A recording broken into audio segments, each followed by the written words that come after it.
திமுக காங்கிரஸ் கூட்டணி என்னாச்சு அப்படின்றது தான் இன்றைக்கு பேசும் பொருளா இருந்துட்டு இருக்கு. அவங்க என்னதான் வந்து திமுக 25 தான் அப்படின்னு சொன்னாலுமே காங்கிரஸ் வெளியில வந்து பேட்டியை கொடுக்கும் போது எல்லாமே வந்து ஒரு சர்ச்சையை ஏற்படுத்துற மாதிரி தான் வந்து கருத்துக்களை தெரிவிச்சிட்டு இருக்காங்க. ஸோ காங்கிரஸ் திமுக அப்படின்றது இந்த தேர்தலை பொறுத்த வரைக்கும் இருக்குமா அப்படின்றதே ஒரு பெரிய கேள்விக்குறியா இருக்கு. இப்போ வரைக்கும் இந்த ஒரு நிகழ்வுல உங்க பாயிண்ட் ஆஃப் வியூல இது எப்படி அணுகுறீங்க சார்? நேற்று ஒரு வீடியோவில் நான் பேசும்போது சொல்லியிருந்தேன், திமுகவோ காங்கிரஸோ முடிவெடுக்க வேண்டிய தருணம் இது. இதை கொஞ்சம் டிலே பண்ணாலும் அவங்களுக்கு இந்த தேர்தலில் எந்த பெனிஃபிட்டும் கிடையாது அப்படின்னு சொல்லியிருந்தேன். திமுகவை பொறுத்தவரையில் காங்கிரஸ் கூட இருக்கணுமா வேணாமா அப்படின்றத முடிவை சொல்லணும்.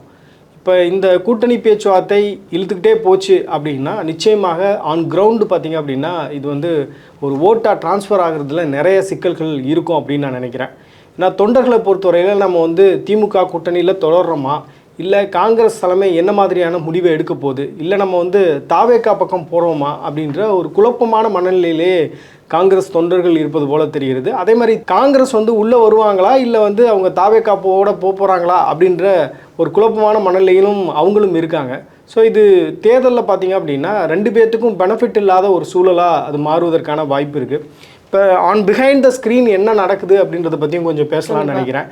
ஏன்னா இப்போ பார்த்தீங்கன்னா கனிமொழியோட வந்து கிறிஸ் சோடங்கர் வந்து அவர் தொடர்ச்சியாக இந்த கூட்டணி பேச்சுவார்த்தை சம்மந்தமாக பேசிகிட்டு இருக்காரு. இப்போ இந்த சந்திப்பில் என்ன நடந்தது அப்படின்றது டீட்டெயில்டாக நான் வந்து நேற்று ஒரு வீடியோ பேசும்போது கூட நான் சொல்லியிருந்தேன். அதாவது இந்த சந்திப்பு கிட்டத்தட்ட ஒரு 1.5 மணி நேரம் நடந்த ஒரு சந்திப்பு. இந்த 1.5 மணி நேரத்தில் வந்து கனிமொழியை பொறுத்தவரையில் நிறைய விஷயங்கள் வந்து திமுகவுடைய மனநிலை என்னவாக இருக்குது அப்படின்றத வெளிப்படுத்தியிருக்காங்க. ஏன்னா ஊடக வெளிச்சம் அப்படின்றது இப்போ காங்கிரஸுக்கு பெரிய அளவில் பட்டதற்கு முக்கியமான காரணம் அவர்களுடைய டிமாண்டு. அதிகாரத்தில் பங்கு வேணும் அப்படின்னு அவங்க கேட்கக்கூடிய டிமாண்டு. அது மட்டும் இல்லாமல் உள்ளாட்சி அமைப்புகள் வாரிய பதவிகளில் எங்களுக்கு இம்பார்ட்டன்ஸ் வேணும்னு கேட்கக்கூடிய ஒரு டிமாண்டு. அப்புறம் தாவேக்கா அப்படின்ற ஒரு கட்சி எங்களுக்கு ஒரு ஆப்ஷனாக இருக்குது அப்படின்னு சொல்லக்கூடிய விஷயம். இது எல்லாமே பார்த்திங்கன்னா உங்களுக்கு அரசியல் சூழலில் ஒரு மிகப்பெரிய ஒரு வெளிச்சத்தை வந்து காங்கிரஸ் கட்சிக்கு ஏற்படுத்தியிருக்கு. கனிமொழியோடு நடந்த பேச்சுவார்த்தையில் கிறிஸ் சோடங்கர் வந்து 40 தொகுதிகள் எங்களுக்கு வேண்டும் அப்படின்ற ஒரு கோரிக்கையை முன்வைத்ததாக சொல்கிறாங்க. ஏன்னா இப்போ ஊடகங்களில் பார்த்திங்கன்னா டிஃப்ரெண்ட் நம்பர்ஸ் வந்து கோட் பண்ணிகிட்டு இருக்காங்க, 45 41 அப்படின்னு. நம்ம விசாரிக்கும் போது 40 தொகுதிகள் வந்து கிறிஸ் சோடங்கர் வந்து ஒரு டிமாண்டாக முன்வச்சதாகவும், கனிமொழியை பொறுத்தவரையில் 25 தொகுதிகள் தான் தருவதற்கு திமுக தலைமை தயாராக இருக்கிறது அப்படின்றத சொல்லியிருக்கிறாங்க. இவர் வந்து கடந்த 5 வருடங்களில் காங்கிரஸ் கட்சி வளர்ச்சி அடைந்திருக்கிறது அப்படின்றத முன்னிறுத்தி இவர் பேசியிருக்கிறாரு. இதெல்லாம் கேட்ட கனிமொழி அவர்கள் நான் திருப்பி வந்து தலைமையிடம் பேசிட்டு உங்களுக்கு நான் சொல்கிறேன், 25 தான் வந்து இறுதியான நம்பராக சொல்கிறாங்க, இதற்கு பிறகு கூட்டவும் முடியாது குறைக்கவும் விருப்பம் இல்லை அப்படின்ற கருத்தை சொல்லியிருக்கிறாங்க. ஸோ இதற்கிடையில் கிறிஸ் சோடங்கர் வந்து ஒரு ஆங்கில நாளிதழுக்கு பேட்டி ஒன்று கொடுத்துருந்தாரு. அந்த பேட்டியில் பார்த்தீங்க அப்படின்னா அந்த பேட்டி தான் வந்து இன்றைக்கி காங்கிரஸ் திமுகவுடைய இந்த பிரச்சனையை இன்னும் ஒரு சுமையாக இன்னும் ஒரு ப்ரெஷர் பில்டிங்காக அது மாறி இருக்கு அப்படின்னு கூட்டணிக்கு முற்றுப்புள்ளி வைக்கிற மாதிரி அதுக்கு ஒரு அடிக்கல் நாட்ட மாதிரியாக இருக்கு அவருடைய கருத்து அந்த பேட்டியை பார்க்கும்போது. ஆமாம், ரொம்ப முக்கியமாக பார்த்தீங்கன்னா அதில் வந்து காங்கிரஸுக்கு நல்ல நாட்கள் வரப்போகுது அப்படின்னு சொல்கிறாரு. விஜயை பொறுத்தவரையில் 40 வயதுக்கு குறைவானவர்களை அவர் ரொம்ப அட்ராக்ட் பண்ணுறாரு அப்படின்னு சொல்கிறாங்க. இப்போ இங்கே திமுகவை பொறுத்தவரையில் திமுக இளைஞரணி மகளிரணி அப்படின்னு சொல்லிட்டு இருக்கக்கூடிய எல்லா சார்பு அணிகளையும் வைத்து அவங்க பிரம்மாண்ட மாநாடுகளை நடத்திட்டு இருக்காங்க. என்ன சொல்ல வர்றாங்கன்னா அந்த மெசேஜிங்கு இது மாதிரி இளைஞர்கள் எல்லாம் எந்த கட்சி பக்கமும் போகல, விஜய் பக்கம் போகல, எங்களோட தான் இருக்காங்க அப்படின்றத எஸ்டாப்ளிஷ் பண்ணிட்டு இருக்கும்போது காங்கிரஸ் கட்சியுடைய ஒரு பிரதிநிதி, அதுவும் தமிழ்நாடு மேலிட பொறுப்பாளராக நியமிக்கப்பட்டிருக்கக்கூடிய ஒருத்தர் தாவேக்கா பக்கம் தான் 40 வயதுக்கு குறைவானவர்கள் அதிகமாக போகிறாங்க அப்படின்னு பேசுகிறது வந்து நிச்சயமாக திமுக தலைமையை ஒரு அதிருப்தி அடைய செய்திருக்கிறது அப்படின்னு நான் பார்க்குறேன். சார் அது மட்டும் இல்லாமல் இத்தனை நாள் வரைக்குமே வந்து பேச்சுவார்த்தை நடந்துட்டு இருக்கு, டிமாண்ட்ஸ் வைக்கிறாங்க அப்படின்றது தான் இருந்ததே தவிர இப்போ திமுகவினுடைய மனநிலை அப்படின்றது பார்க்கும்போது திமுகவில் ஒரு மூத்த எம்பி கிட்ட ஸ்டாலின் அவர்கள் பகிர்ந்துகிட்டதாகவும் நம்ம செய்திகள் எல்லாம் பார்க்க முடியுது. காங்கிரஸ் வந்து இப்போ நாடாளுமன்றத்தில் வந்து எதிர்கட்சியாக இருக்கிறாங்கன்னா அதுக்கு முக்கிய காரணம் திமுக, நம்ம தான் வந்து அதுக்கு உறுதுணையாக இருந்திருக்கோம். இப்போ நம்மளை விட வந்து அவங்களுக்கு தாவேக்கா வந்து பெருசாக தெரியுறாங்க அப்படின்னா போகணுன்னா போட்டோம் அப்படின்னு ஸ்டாலின் அவர்கள் சொன்னதாகவும் செய்திகள் பார்க்க முடியுது. அது வந்து ஒரு முக்கியமான விஷயமா பார்க்க முடியுது. ஏன்னா காங்கிரஸ் போயிருச்சு அப்படின்னா அது திமுகவுக்கு எதுவும் சாதகமாக இருக்குமா, இல்லை என்ன மாதிரியான பிளான்ஸ் வச்சிருக்காங்க, எப்படி அவங்க போயிட்டோன்னு சொல்றதுன்றது மொத்த திமுகவினுடைய மனநிலையா, இப்படி பல கேள்விகள் வருது. அதை காங்கிரஸ் எப்படி அணுகுவாங்க? இப்போ காங்கிரஸ் இல்லாமல் திமுக வந்து ஒரு வலிமையான ஒரு அணியாக எப்போதுமே இருந்ததில்லை அப்படின்றது தான் தமிழ்நாட்டு அரசியல் சூழலை பொறுத்தவரையில் கள யதார்த்தம். திமுகவுக்கு காங்கிரஸ் வேணும், காங்கிரஸுக்கு திமுக வேணும், அப்படிதான் வந்து களச்சூழல் அப்படின்றது இருந்திருக்கு. ஒரு சில நேரங்களில் தோல்வியும் அடைஞ்சிருக்காங்க. அதற்கு பல காரணங்கள் இருக்குது. எது எப்படி இருந்தாலும் பார்த்தீங்கன்னா திமுகவுடைய இங்கே அவங்க வைக்கக்கூடிய பிரச்சாரம், அவங்களுடைய மெசேஜிங் என்னன்னு பார்க்கும் பொழுது தீவிரமான பாஜக எதிர்ப்பை நீங்கள் களத்தில் செய்யணும் அப்படின்னா அவங்க கூட வந்து காங்கிரஸ்ன்ற ஒரு மதச்சார்பற்ற ஒரு அணி வந்து இருக்க வேண்டிய ஒரு அவசியம் இருக்கிறது. அப்படியான ஒரு கட்சி இருக்கும்போது தான் நீங்கள் பாஜகவை எதிர்க்கும் பொழுது அது உங்களுக்கு ஓட் கன்வர்ஷனாகவும் மாறக்கூடிய ஒரு விஷயம் நடக்கும். ஸோ அதன் அடிப்படையில் தான் பார்த்தீங்கன்னா இப்போ நீங்கள் சொன்னது கரெக்டு தான். திமுகவில் இருக்கக்கூடிய மாவட்ட செயலாளர்கள்லேருந்து உயர் பதவிகளில் இருக்கக்கூடிய அத்தனை பேரும் வந்து காங்கிரஸ் போனால் போகட்டும் அப்படின்றது தான் அவர்களுடைய மனநிலையாக இருக்குது. ஏன்னா வந்து காங்கிரஸ் வந்து ஏதோ ஒரு வகையில் கோபமடைய செஞ்சிட்ருக்காங்க. இவ்வளோ நாள் அமைதியாக இருந்துட்டு இப்போ தேர்தல் நேரத்தில் மற்றவர்கள் கூட அமைதியாக இருக்காங்க. குறிப்பாக பார்த்திங்கன்னா விடுதலை சிறுத்தைகள் கட்சியாக இருக்கட்டும், மற்ற கம்யூனிஸ்ட் இயக்கங்களாக இருக்கட்டும், அவங்க கூட அமைதியாக இருக்கும் பொழுது காங்கிரஸ் வந்து தேவையில்லாமல் ஒரு பிரச்சனையை ஏற்படுத்திட்டு இருக்காங்க இந்த கூட்டணிக்குள்ளே அப்படின்ற ஒரு அதிருப்தி அப்படின்றது திமுகவில் இருக்கக்கூடிய பல தலைவர்களுக்கு இருக்குது. ஆனால் திரு ஸ்டாலின் அவர்களை பொறுத்தவரையில் அவர் வந்து கடந்த 4.5 வருடங்களாகவே ரொம்ப சட்டிலாக தான் எந்த விஷயமானாலும் அதை வந்து ஒரு பொறுமையோடு தான் அணுகிறாரு. அவரை பொறுத்தவரை என்ன நினைக்கிறார் அப்படின்னா, ரொம்ப அவசரப்பட வேணாம், நம்ம காங்கிரஸையும் நம்ம காங்கிரஸோட பேசுவோம், எப்படியாவது அவங்களையும் உள்ளே கொண்டு வருவோம் அப்படின்றதுனால தான் இந்த கூட்டணி பேச்சுவார்த்தை கூட தாமதிக்கிறதா சொல்கிறாங்க. ஆக்சுவலாக வந்து திமுகவுடைய ஒரிஜினல் பிளான் என்னன்னு பார்த்தீங்கன்னா மார்ச் 1ஆம் தேதி மு.க. ஸ்டாலின் அவர்களுடைய பிறந்தநாள், முதலமைச்சருடைய பிறந்தநாள், 73வது பிறந்தநாள்னு வச்சுக்கோங்களேன்.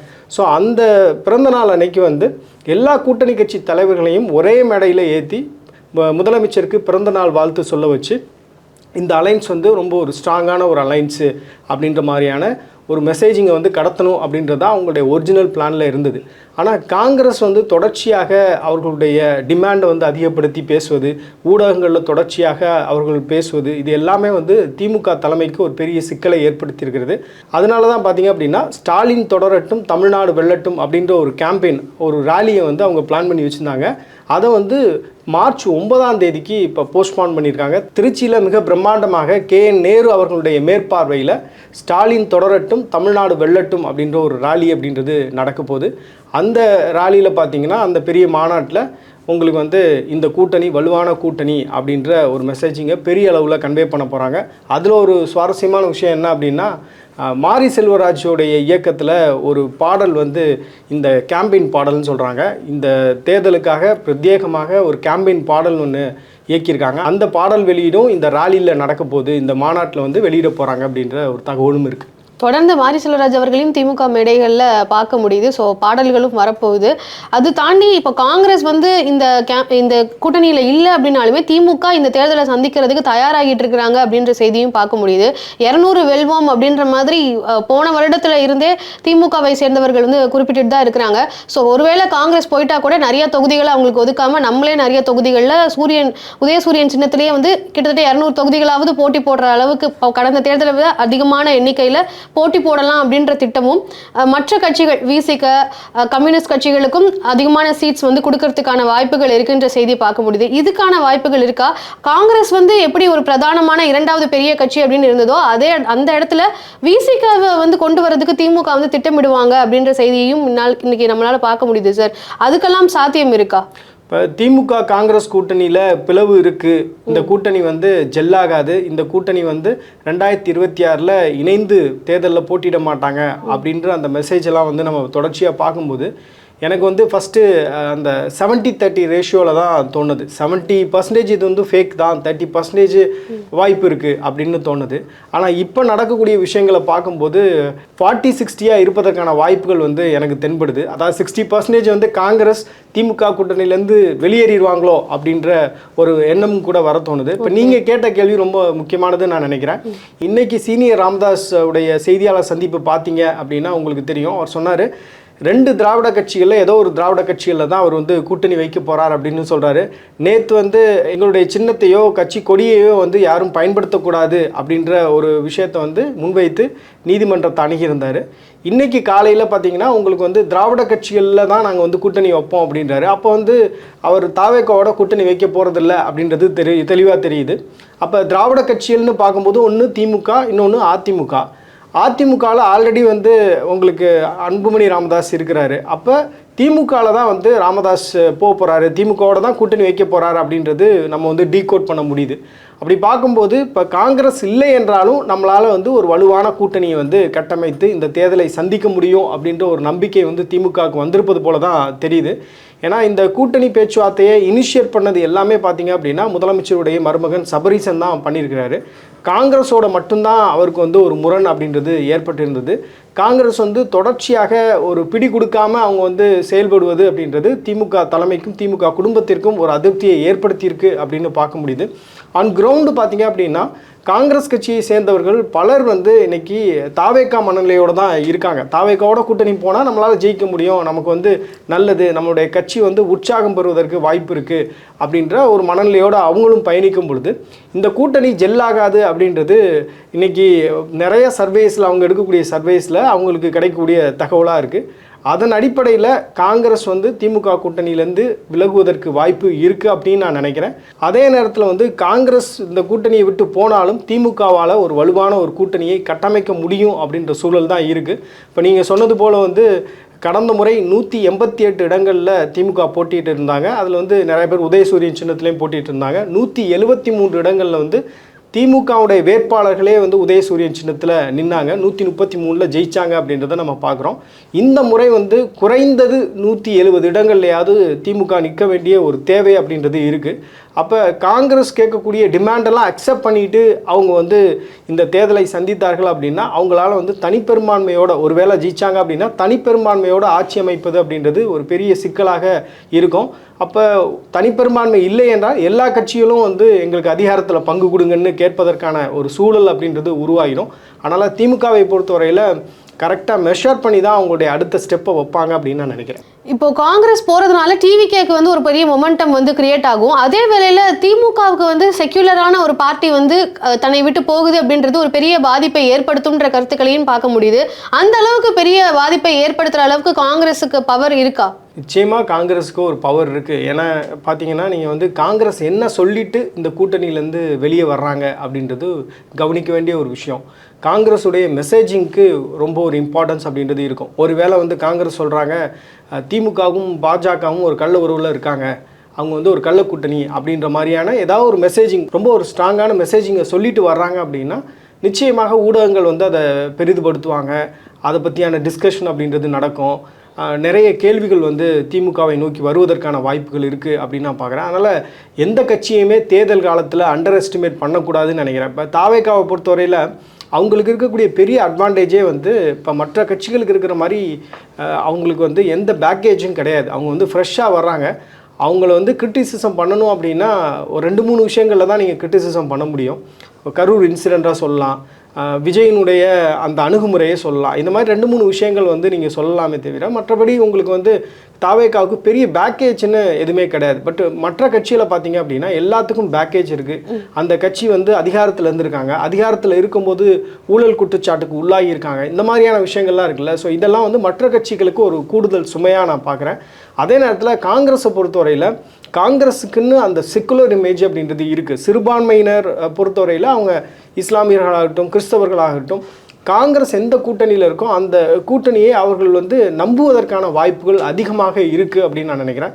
அந்த எக்கோசிஸ்டமே அப்படி தான் ஒர்க் ஆகும். காங்கிரஸ் எங்கே இருக்கோ அந்த கூட்டணியை நோக்கி தான் சிறுபான்மையினர் வந்து அவங்களுடைய வாக்குகளை செலுத்துகிறாங்க அப்படின்றது நம்முடைய கடந்த கால வரலாறுகள்லாம் நம்ம பார்க்கும்போது தெரியக்கூடிய ஒரு விஷயமா இருக்குல்ல. ஸோ அதனால் காங்கிரஸுக்குன்னு ஒரு வெயிட்டேஜ் இருக்குது. அந்த வெயிட்டேஜை வந்து யாரும் அண்டர் எஸ்டிமேட் பண்ண முடியாதுன்னு நான் நினைக்கிறேன். கண்டிப்பாக சார், நீங்கள் சொன்ன மாதிரி சிறுபான்மையினுடைய வாக்குகளை வச்சிருக்கிறாங்க அப்படின்றது ஒரு பக்கம் இருக்குது. கடந்த காலத்துலலாம் காங்கிரஸ் எந்த கட்சியில் இருக்கிறாங்களோ அதிமுக கூட இருந்தாங்கன்னா அதிமுக வெற்றி பெறுவாங்க, திமுக கூட இருந்தால் திமுக வெற்றி பெறுவாங்க அப்படின்ற அளவுக்கு காங்கிரஸ்க்கு ஒரு பவர் இருக்குது.